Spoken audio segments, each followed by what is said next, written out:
Recently, I was thinking about one of my favorite characters in the entirety of Naruto, Itachi. More specifically about how Itachi was given an ultimatum to either kill his clan or watch them all die in a planned coup. And Itachi was given this ultimatum to save his little brother Sasuke's life. Essentially, Danzo looked at Itachi and told him either you can kill everybody but your little brother Sasuke, or you can watch as your little brother Sasuke dies in a coup planned by your elders. But because I was thinking about Itachi and this ultimatum that was given to him, I got to thinking, was Danzo right? Would the Uchihas actually have all died if they had gone through with their coup? Obviously, it's a possibility, but at the same time, is it? The Uchiha clan, even though the Hyuga clan is called the strongest clan in Konoha, was undoubtedly the strongest clan in Konoha, an entire clan filled with hundreds of Sharingan users. People with access to Izanagi and Izanami just because they have 2 Sharingan, and possibly up to 4 Mangekyo Sharingan users alive going in to the Uchiha massacre. So well and truly, could the Uchihas have won against Konoha? Well, that's the question we're going to be exploring today. Before we get to exploring anything, guys, please, for me, like this video, subscribe to the page, and hit that noti bell. And while you guys are making my dreams come true on this page, go ahead and make my dreams come true on my other page, The Weeb Commander, where instead of talking Naruto, we talk basically any other anime. Just posted a video about Mob Psycho. But before we get into all that, guys, today I gotta talk about a returning sponsor to the page, Bloodline, Heroes of Lithis. Have you guys ever looked at 2 characters in a show or a video game and wondered if they had a kid, how strong it would be? Well, Bloodline gives you the answer to that question. See, Bloodline is a mobile game that offers you one of the most unique gacha systems in the entire world. It has a newly upgraded hybrid system that allows you to create heroes through a marriage mechanic. And by marrying different races of heroes, you can have over 800 unique hybrids. These races are elves, demons, demigods, orcs. And these hybrids not only get the traits and talents of the parents, but they also get a unique merged appearance. And new bloodlines, also known as new races, are released into the game almost every month, like the newly added Minotaur and Fox-like Vulpin clan. With the Minotaur, you have one of the strongest classes of tanks in the game, and the Fox-like Vulpin's one of the most agile assassin clans in the game. And the customization truly doesn't even end there, because different genders of heroes also have different unique abilities. And there's never been a better time to get into Bloodline, because if you participate in the Thanksgiving event starting on November 24th, you get a Minotaur champion for free. But if that's not enough for you, this game also has visually stunning 3D graphics, beautiful scenes, and interesting storylines, and is free to play on both Android and iOS. So what are you guys waiting for? Use the link in my description or scan the QR code on the screen right now to download Bloodline today. And if you use my link, you guys will get a free starter pack worth $20 with 3 stamina potions, 100,000 gold, and 100 diamonds. So what are you guys waiting for? Let's get to building those perfect heroes today. New legends will be born. Download free now.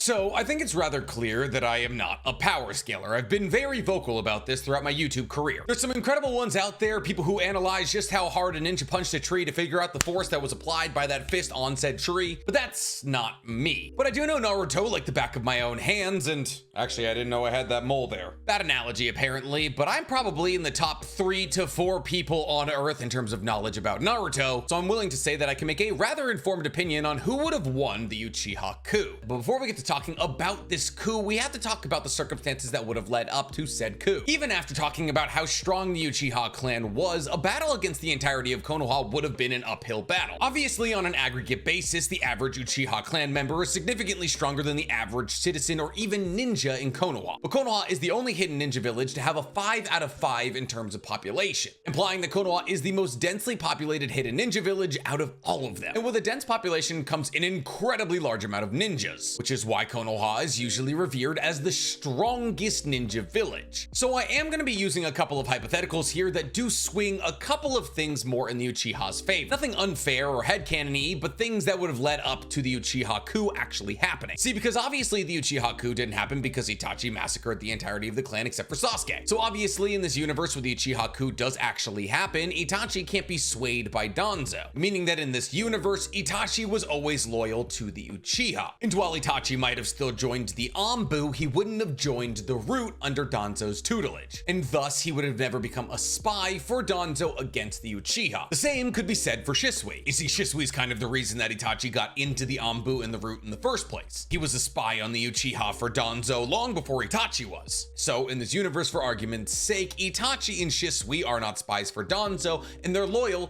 to Uchiha. However, Itachi and Shisui being loyal to the Uchihas does give us a couple of points to talk about plot-wise, specifically because the power of these two Uchihas is greatly influenced by entering the Anbu and the root. What do I mean by that? Well, the hypothetical applies more to Itachi than Shisui. You see, Shisui was a couple of years older than Itachi, and therefore he fought in the Third Great Shinobi World War. Well, not really. He fought in sort of the aftermath of the Third Great Shinobi World War with his Genin squad. And while out on a mission after the conclusion of the Third Great Shinobi World War, Shisui let one of his teammates, who he was jealous of, die. Shisui did this because he always viewed this teammate as stronger than him, and he figured if he was gone, there would be less people stronger than him. However, since Shisui did indirectly kill his teammate, he awoke his Mangekyo Sharingan, which we obviously know is a Konoha Matsukame in each eye. So whether or not the Uchiha coup was going to happen or not happen, and whether or not Shisui was loyal to the Uchiha or Konoha, he had a dual MS. However, the same cannot be said for Itachi. You see, Itachi only awoke his MS after Shisui had one of his eyes plucked out by Danzo and was poisoned by Yoji Aburame. After Shisui fled from the situation, being jumped by Danzo, he told Itachi to kill him in order for Itachi to awaken his MS. Now, obviously, in the situation where Shisui and Itachi don't work for Danzo, Shisui's never in the situation where he's telling Danzo how he wants to use his Konoha Matsukame on Fugaku. And thus, Danzo never makes the realization that his Konoha Matsukame would be better suited in Danzo's hands. So in this hypothetical universe where Itachi and Shisui don't go to work for Danzo, Itachi doesn't really have any trigger to awaken his MS. But like I said earlier, this is a stacked battle against the Uchihas. And while people like Fugaku and Shisui and Obito, who I will explain in a second, would have their Mangekyo Sharingan abilities, Itachi, who arguably has the second strongest Mangekyo Sharingan abilities of those four people, wouldn't. But I want to give Itachi his Mangekyo Sharingan abilities. So for the sake of today's video, let's say that Itachi awoke his Mangekyo Sharingan abilities while out on an Anbu mission, where he had to cut down one of his own comrades in order to save the mission, or something like that. It's just, I want this video to be interesting, and believe it or not, but Itachi having Mangekyo Sharingan abilities versus not having Mangekyo Sharingan abilities is a big swing. We learned at Sasuke Shinden that 6 years prior to the Uchiha massacre, Orochimaru fled the village. This means that 6 years prior to the Uchiha massacre, what would be the day of the coup being thrown, Orochimaru was chased out of the village by Hiruzen. Which means that at the time of the Uchiha massacre, Orochimaru is 6 years into living on his own, doing his own human experimentation, and planning for the downfall of Konoha. So why am I talking about Orochimaru? When you consider the motivations of Orochimaru to destroy Konoha, there's really no reason Orochimaru wouldn't find himself allied with the Uchiha clan. I mean, think about it for a second. Orochimaru, for as long as he's been a missing ninja, has been looking for the perfect host. The first perfect host that he thought he was going to have was Itachi, while the second was Kimimaro, and the third was Sasuke. The big thing that Orochimaru wants to study are Kekkei Genkai, things like Kimimaro Shikatsu and the Sharingan and Itachi and Sasuke. So genuinely, why wouldn't Orochimaru find himself aligned with the Uchihas as they try to overthrow Konoha? Orochimaru gets the destruction of Konoha that he's looking for. Hiruzen probably ends up dead, and the only people left in Konoha are a bunch of people walking around with a Kekkei Genkai that Orochimaru himself is incredibly interested in. For all intents and purposes, it's basically exactly what Orochimaru wanted. Genuinely, the only true reason he was interested in either Itachi or Sasuke is because they had the Sharingan and they were conveniently placed in proximity to Orochimaru. I mean, Orochimaru basically only wanted Sasuke because he's the only person left with the Sharingan. So in this hypothetical battle of the Uchihas versus Konoha, I'm also giving the Uchihas Orochimaru. Remember, Orochimaru and Danzo are actually still close confidants even after Orochimaru has been chased out of the village. That's how Danzo gets his Shin Uchiha arm that he's able to implant all the Sharingan in. It's also where Danzo gets his Hashirama cell. And just because Itachi and Shisui weren't working for Danzo, that doesn't mean that he wouldn't have any idea that an Uchiha coup was coming up. He was the nerve center of Konoha. He had birds in every corner. So to assume that Orochimaru might also have an idea that the Uchiha coup was going to happen isn't that crazy. And to assume that he would align himself with the Uchihas under the agreement that after they've defeated Konoha, he gets to study the Sharingan, also not that crazy. But honestly, it's probably not even the Uchiha's strongest ally. So Sasuke was about 6-ish years old when the Uchiha massacre happened, implying that Naruto was also somewhat close to this age. So while in most circumstances Konoha would have a Jinchuriki of the Nine Tails to battle against the Uchihas,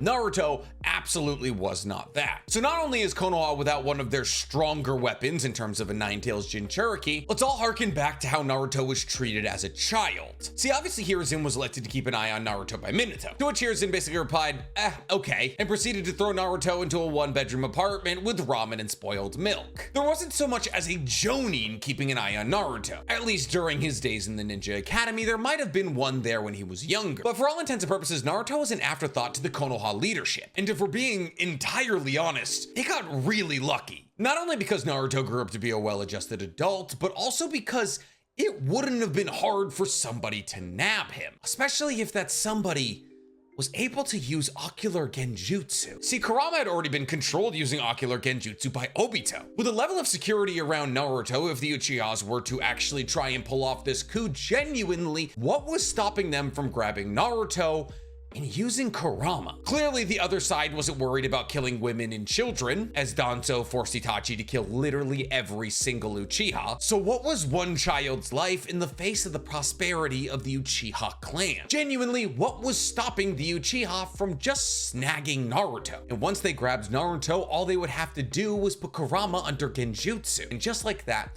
the strongest tailed beast out of all of the tailed beasts is also under their control. I don't know what you're saying. You're saying, Mick, who amongst them is strong enough to control Kurama? how about the person who's already done it? You see, obviously Obito helped Itachi with the Uchiha massacre. Why? We're not entirely sure. Obito never really gives a good reason. All we know is that Obito was elected to kill all the women and children, while Itachi killed the fighting Jonin, Chunin, and Genin. But genuinely, this is really never set well with the entirety of the Naruto community. I mean, Obito's parents were probably amongst the people slaughtered in the Uchiha massacre. So surely he must have had at least a semi-good reason to go along with massacring the entirety of the Uchiha clan. And for that, genuinely, I can only think of one answer: the destabilization of Konoha. You see, Obito understood what his mission was. He had understood his mission for years. Madara had told him about the Eye of the Moon plan. Obito understood he had to collect all of the tailed beasts. And mind you, when the Uchiha massacre happened, the Akatsuki was fully formed. In fact, Orochimaru was a part of it. Itachi, after leaving Konoha after the Uchiha massacre, also joined up with the Akatsuki. His mission after the Uchiha massacre was to keep an eye on the Akatsuki for Hiruzen. So if Obito signed up to participate in the Uchiha massacre to destabilize Konoha, and thus making acquiring the Nine Tails substantially easier down the line, why wouldn't he also go the other way? Why wouldn't Obito back up the Uchiha to kill Konoha? See, Obito had hate in his heart for the ninja way, Kakashi, Hiruzen, Minato, everybody who had let Rin die, basically. And by participating in the Uchiha coup and destroying the large majority of Konoha, he would be going directly in line with his own beliefs. Genuinely, why wouldn't he participate in the coup? Especially if you consider the fact that this coup might have the possibility of releasing Kurama. And once Kurama is released, you can use your genjutsu to control the Nine Tails once again. It's not like Obito hadn't tried this prior, except this time Obito would have a team there with him. Now, would the Uchihas know about the Eye of the Moon plan? Probably not. And would Obito most likely betray them somewhere down the line? Absolutely. But we're talking about the success of the coup, not the success of the leadership afterwards. So on the side of the Uchihas, we have Itachi, Shisui, Obito, Fugaku, possibly Orochimaru, and Kurama. Four of those people would have MS abilities, like Kodo Matsukame, Tsukiyomi, Amaterasu, and Kamui. Not to mention, even though Fugaku's MS is technically only anime canon, he was at the very least known as Wicked-Eyed Fugaku. And while if we are giving him a Mangekyo Sharingan, we don't know the abilities of said MS, even just having a dual MS would give him a Susanoo, of which the Uchihas would have 3. Now, to assume that Itachi Susanoo would be fully formed, kind of a stretch. We have seen in non-canon content that Shisui had a fully formed Susanoo, and Fugaku, who was almost 45 years old by the time the Uchiha massacre came around and fought in 2 separate ninja world wars, probably had at least very closely to a fully formed Susanoo. In Obito, while he doesn't have a Susanoo because he only ever awoke 1 MS, still obviously has Kamui, and at this point was significantly stronger than when he fought against Minato. So 3 Susanoos, a man who can use Kamui, Orochimaru, and Kurama against the entirety of Konoha. How does that pan out? Well, in order to give ourselves the best understanding of this possible situation, we need to talk about the forces that would be garnered for Konoha's side. Arguably the most powerful force in the battle against the Uchihas, if they were to launch a coup, would have been the Hyugas. The Hyuga clan is the same size, if not larger, than the Uchihas, and they were led by Hayashi Hyuga. Unfortunately, by this point, Hisashi Hyuga, Hayashi's brother, had been killed in order to make it look like Hayashi Hyuga had been killed. Talking about the Hyuga incident when a Hidden Cloud ninja tried to abduct Hinata, but Hayashi Hyuga stopped the dude and killed him, but then the Hidden Cloud was like, you killed one of our dignitaries. So in order to stop the Third Great Shinobi World War from starting again, Hisashi Hyuga had to take Hayashi Hyuga's place as a sacrifice. Regardless, we're not going to the Hyuga incident right now. All you need to know is that the Hyugas hold a similar amount of numbers in the clan when you combine the main family with the side family. And the Byakugan doesn't operate the same as the Sharingan. Hyuga clan members are born with the Byakugan, while Uchiha clan members have to awaken their Sharingan. When we're talking about a Byakugan in comparison to a Sharingan, it's not really that close of a battle. Well, it is at the lower ends of a Sharingan. See, a Byakugan allows somebody to see in 360 degrees around them. In that 360 degrees is a different length depending on how trained your Byakugan is. And while the Sharingan doesn't necessarily confer 360 degree vision, it, just like the Byakugan, does give you the ability to track chakra, though not as well as the Byakugan. So while the Byakugan is better at the one specific thing that it does, once a Sharingan becomes a 3-Tomei Sharingan, the amount of abilities conferred with that third Tomei outclass a Byakugan. So any Sharingan user with a 3-Tomei Sharingan probably has a stronger ocular dojutsu ability than that of even a trained Byakugan user. So in the lower levels of Sharingan users, like 1 and or 2 Tomei users, a Hyuga clan's member with a trained Byakugan is probably stronger. But at 3 Tomei Sharingan, which most Chunin or Jonin from the Uchiha clan have, at least when it comes down to their dojutsu abilities, the Uchihas would be stronger. And that's without even talking about the Susanos, Kurama, or Orochimaru. So while the Hyugas by and large would be able to very easily wipe out some of the fodder within the Uchiha, at the highest echelon to power, they really wouldn't serve that much of a purpose.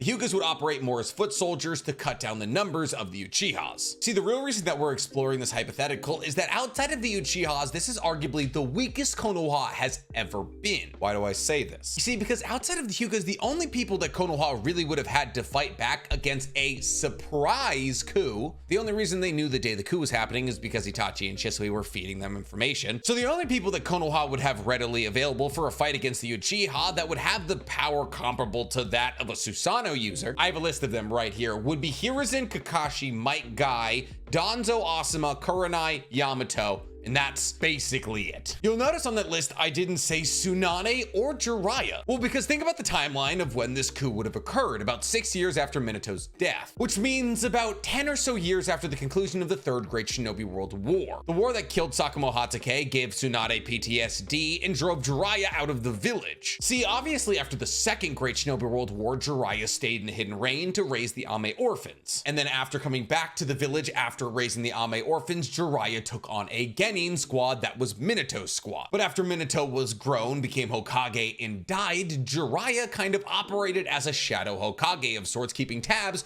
on the Akatsuki, and like a bunch of other things as well. But this means that at any given moment, Jiraiya was not in Konoha, and was more likely than not pretty far away from Konoha. And any Uchiha planner would probably understand Jiraiya's strength, and understand that this coup should only happen when he's away from the village. On top of that, Tsunade had basically cut ties with the entirety of Konoha after the Third Great Shinobi World War because of her hemophobia. Remember, Tsunade was only ever able to fight again because of the faith she had in Naruto. And that didn't happen for another, 7 or 8 years after the Uchiha massacre. Meaning on a night that the Uchiha coup would have been launched, 2 out of the 3 legendary Sannin wouldn't have been in Konoha, and the other might have been fighting for the Uchiha. And do not get it twisted, Hiruzen is no joke. This was obviously about 8 or so years prior to his death, so he was a little bit younger than when he fought Orochimaru. But lest we forget, Hiruzen did go toe-to-toe with Tobirama, Hashirama, and Orochimaru simultaneously. He was also able to use his Monkey King Enma staff to quite literally push Kurama out of Konoha. He was also referred to as the Professor, having learned almost every single jutsu within Konoha. The only jutsu he couldn't learn being Flying Raijin. And also, mind you, at this point, Orochimaru had not mastered Edo Tensei. He hadn't even mastered it 8 years later when he fought Orochimaru. So Edo Tensei for Orochimaru is out of the question here, even if he is fighting for the Uchihas. In individual combat, Hiruzen is most likely wiping the floor with any singular person from the Uchiha coup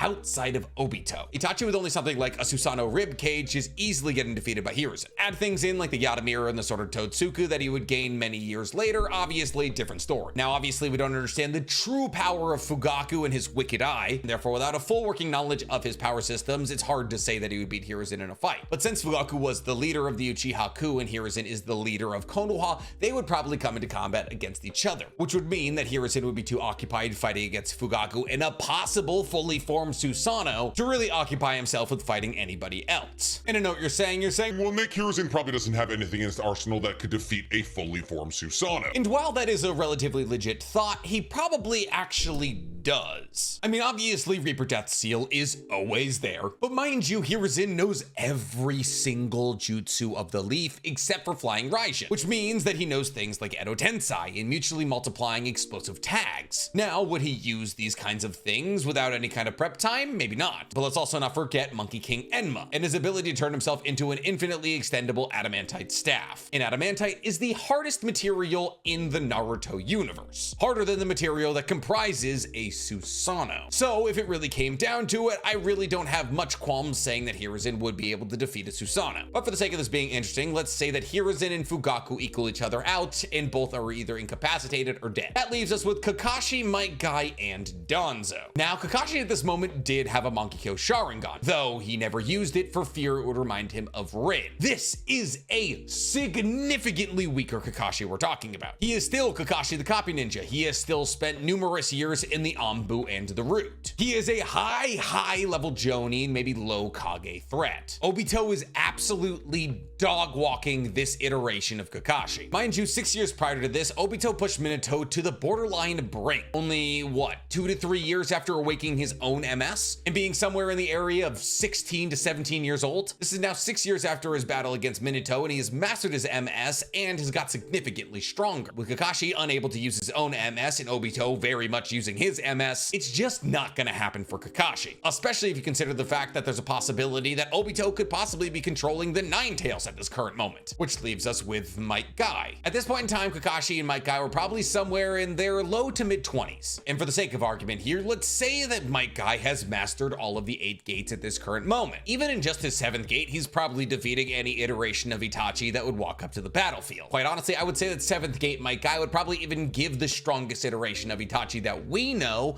a good fight for his money. He probably wouldn't win, but we're talking about Itachi with the Sword of Totsuka and the Yata mirror here. But once again, that's not the Itachi we're talking about right now. We're talking about an Itachi with maybe a Susanoo ribcage. And considering the fact that Tsunade was able to crack Madara's Susanoo ribcage and Might Guy is multitudes amount stronger than Tsunade in his 7th gate, and Might Guy in his 7th gate is probably too fast to make eye contact with Itachi, I would have to say in a battle of Might Guy against Itachi in this form is probably a win for Might Guy. However, the true problem occurs when you consider Shisui. Now, should hypothetically the person that Might Guy comes up against be Shisui, the conversation is entirely different. Remember, you do not have to make eye contact for Kodowa Matsukame to happen. Danzo was able to launch Kodowa Matsukame behind a bandage, which means that just looking at somebody and using Kodowa Matsukame is enough to activate it. And as Might Guy would be one of the larger threats that the Uchihas would be facing in this battle against Konoha, should hypothetically the person that Might Guy has to fight be Shisui, he could just use Kodowa Matsukame to make Might Guy fight for their side, or at the very least, just not fight at all. Because mind you, Kodowa Matsukame is able to change a person's entire personality, and the people who are put under Kodowa Matsukame don't even know what's happening. Now, the weakness with Kodowa Matsukame, of course, though, is that you can be released out of it like with any genjutsu. Should somebody see your chakra networks are disturbed, they can simply go release, and then bing bang boom,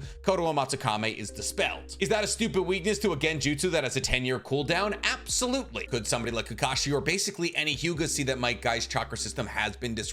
Also, absolutely. However, Shisui is most likely aware of this weakness, and thus with the command of his Kodowa Matsukame would simply tell Might Guy to run away and never look back. Because doing something like telling Might Guy to fight for their side would make it very obvious he was under genjutsu, and somebody would most likely break him out of it. So if Might Guy comes up against Itachi, Itachi's probably dead, but if he comes up against Shisui, well, he's at the very least not fighting in the battle anymore. Which really genuinely only leaves us with Danzo. Now, Danzo is in a very interesting place here. Remember, Danzo wasn't working with Shisui, so Danzo doesn't have a Kodowa Matsukame in this universe. On top of all of that, while Danzo might hypothetically have Shin Uchiha's arm and maybe even the Hashirama's cell, the Uchiha massacre never happened, and thus Danzo wasn't able to fill up his arms with Izanagi. We know from the arc where Danzo was training Yamato to be a sufficient member of the Root that he had a bandage over for his eye then. And since this happens basically a couple months after Orochimaru has fled the village, that would imply to us that Danzo had a Sharingan in his face even then. However, in this arc, Danzo also has his regular old hand. But we do know that at some point, Danzo does go to visit Orochimaru to get the Hashirama Cell and Shin Uchiha's arm. So whatever, we'll give it to him. But this would imply that Danzo would have a Hashirama Cell in one Sharingan, which he could use for reading people's movements, genjutsu, or even enacting Izanagi. And since in this hypothetical he does have Hashirama Cell, he would be able to use Izanagi for about a minute. But mind you, Danzo at his strongest lost to Sasuke without a fully formed Susanoo. In fact, I would say in the situation Itachi would be in this hypothetical in terms of strength, would be comparable to Sasuke's strength in his battle against Danzo, a newly awoken Monkey-Kyo Sharingan ability with some mastery over the Susanoo usage. However, in that battle, Danzo had like 13 Sharingans he could use to enact Izanagi over and over and over again. However, those 13 Sharingans were byproducts of pulling out Uchiha eyeballs after the Uchiha massacre. So we're looking at a significantly weaker Danzo here. So assuming that Itachi wasn't the one to bump into my guy, I'm saying he could very easily kill Danzo. Now, the real problem genuinely does become a numbers thing, though. There's still Asuma and Kurenai, the Aburame, the Yamanakas, the Inuzukas, the Naras, the Akamichi. Hell, man, there's still even the Sarutobi to contend with. And don't forget, Danzo would still have the Root at his side, and Hiruzen would have the Anbu. So while when it comes to the top echelons of powers between the Uchiha and Konoha at this given moment, the Uchiha probably had an advantage. The sheer numbers that Konoha has is probably what swings this battle in Konoha's favor. Like, yes, Itachi beats Danzo, Obito beats Kakashi, Shisui beats my guy, and Fugaku and Hiruzen might as well just be a push. And while the Uchiha foot soldiers would most likely defeat the Hyuga, they would still, after fighting a very arduous battle against the Hyuga, have to contend with the Aburame, Inashikacho, the Anbu, and the Root. And considering the fact that people like the Aburame could fight the Uchihas without ever having to really worry about making direct eye contact with them because 1, sunglasses, and 2,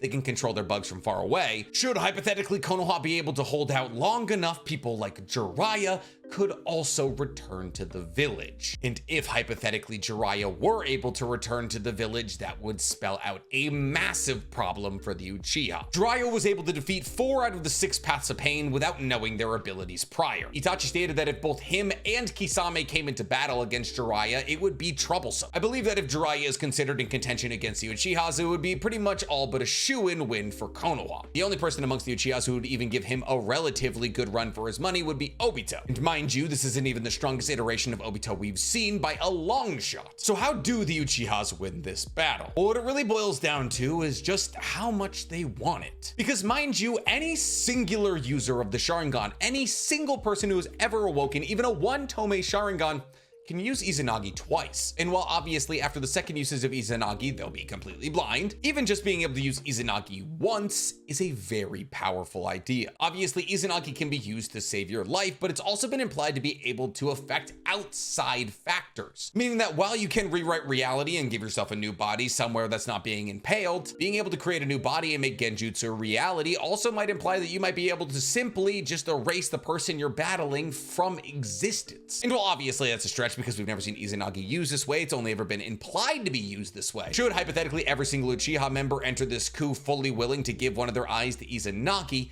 the tides switch. And then obviously there's a little known thing as Kurama. If the Uchihas went so far as to kidnap Naruto and pull Kurama out of him and control him using genjutsu, the only people in the village able to seal Kurama once again within somebody outside of the confines of the Uchihas would probably be Hiruzen, Kakashi, and maybe Danzo. Obviously, Yamato exists and he can use wood release, but his wood release is fair to middling at this point and definitely is not strong enough to suppress an entirely released Kurama. Well, I guess it's not an entirely released Kurama, it's only half a Kurama. There's only 3 people in history who have ever even been strong enough to hold back Kurama, and that was Kushina because she was an Uzumaki and had adamantite chains, that was Minato because he used Reaper Death Seal, and that was Hashirama because he had wood release. I'm speaking outside of Uchihas here because obviously Madara and Obito were able to control Kurama. So, could the Uchihas have won the coup? Yes, but also no. If hypothetically everything I laid out went according to plan, like they were able to recruit Obito and they got Kurama on their side, then yes,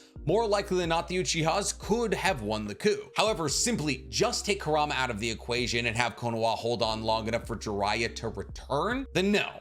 they couldn't have won. Even if hypothetically they were able to get Kurama and Jiraiya was given enough time to return, he is also probably strong enough to seal Kurama. I know what you're saying. The four-tail version of Kurama almost killed Jiraiya, so how could he seal the full version? Reaper Death Seal. He knows it, probably. Actually, he might not. It's a possibility that Kushina was the one who taught Minato about Reaper Death Seal because it was made by the Uzumakis, but then again, if it did kill his child subordinate, then it's a possibility that Jiraiya would learn it like post-mortem of Minato, that is. I'm rambling. So genuinely, the answer is most likely not. The Uchihas, if they engaged in the coup, probably would have lost to Konoha. Well, at the highest end of power, they definitely had a leg up on Konoha. When it comes down to it, history has taught us that numbers are very important. And while the majority of Konoha's leadership would have been wiped out by the strongest in the Uchiha clan, after the rest of the Uchihas were dead and basically only Obito, Itachi, Shisui, and Fugaku were left standing, the numbers of Konoha in combination with the fact that you cannot sustain a Susanoo for very long because according to Sasuke, it feels like every single cell in your body is on fire, would have eventually led to the downfall of the Uchiha. But still would be a very interesting battle to see that genuinely I believe could swing either way depending on a couple of very important factors. But what do you guys think? Who do you guys think would win in the coup of Konoha versus the Uchiha? Tell me in the comments below, and while you guys are down there, please, for me, like this video, subscribe to the page, and hit that noti bell. I would say I did an incredible job keeping my bias hate of the Uchihas out of today's video, and I believe I deserve credit for it.